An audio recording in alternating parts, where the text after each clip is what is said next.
ওসমান হাদি নিজেও হয়তো জানতো না, এবং সে এখন বাংলাদেশের জাতীয় সম্পদ, বাংলাদেশের তরুণদের জন্য সে প্রেরণা। তার কথা, বক্তব্য, লেখনী, ভূমিকা, জুলাই যুদ্ধে তার অবদান এবং জুলাই পরবর্তী বাংলাদেশ, জুলাই বিপ্লবকে সফলতার পর্যায়ে নিয়ে যাওয়া, পরবর্তী বাংলাদেশ বিনির্মাণে তার সাহসী বক্তব্য, তার ভূমিকা নিঃসন্দেহে এই দেশকে, এই যুব সমাজকে অনেক দূর তার প্রেরণা আদর্শের দিকে এগিয়েছে। আমি বিশ্বাস করি নিঃসন্দেহে তার দেশপ্রেম, তার সাহসিকতা, বাংলাদেশের ইতিহাস, ঐতিহ্য, স্বাধীনতা, সার্বভৌমত্বের রক্ষায় তার যে ঐতিহাসিক ভূমিকা, এটা বাংলাদেশের ইতিহাসের সাথে ওতপ্রোতভাবে জড়িয়ে থাকবে।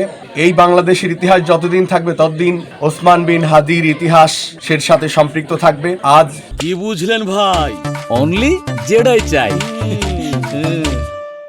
ওসমান আমাদের মাঝে নেই। ওনার পরিবারকে সান্ত্বনা দেওয়ার মতো কোনো ভাষা আমাদের জানা নেই। আমাদের কথা শুধু একটাই, আল্লাহর কাছে দাবি, আল্লাহর কাছে ফরিয়াদ করেছিলাম, আল্লাহ তাকে ফিরিয়ে দাও আমাদের মাঝে। আল্লাহ হয়তো তার জন্য আরো বড় সম্মান রেখেছেন, এই জন্য হয়তো শহীদ হিসাবে কবুল করেছেন। হাদি বাংলাদেশে বা বিশ্বে প্রতিদিন জন্মায় না, হাদি জন্মায় যুগের পর একজন।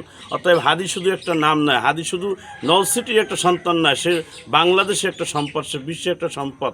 অতএব হাদি হচ্ছে একটা বিপ্লব, হাদি হচ্ছে একটা আজাদির লড়াই। সেই লড়াইটাকে থেমে গেছে, ইনশাল্লাহ লড়াই থামবে না। আমাদের এই হাদিস ভাইকে যে আমরা হারাইছি, এটা অপূর্ণ থেকে যাবে, এটা অমূল্য রতন, এটা মেনে নেওয়ার মতো নয়। আমরা যেদিন থেকে হাদি ভাই অসুস্থ, গুলিবিদ্ধ, সেদিন থেকে আমাদের মাথায় কোনো কাজ করে না, আমরা শুধু শোকাহত আছি। আমরা চাই ভবিষ্যতে আর কোনো জুলাই বিপ্লব স্ট্রাইক হোল্ডারকে আমরা না হারাই।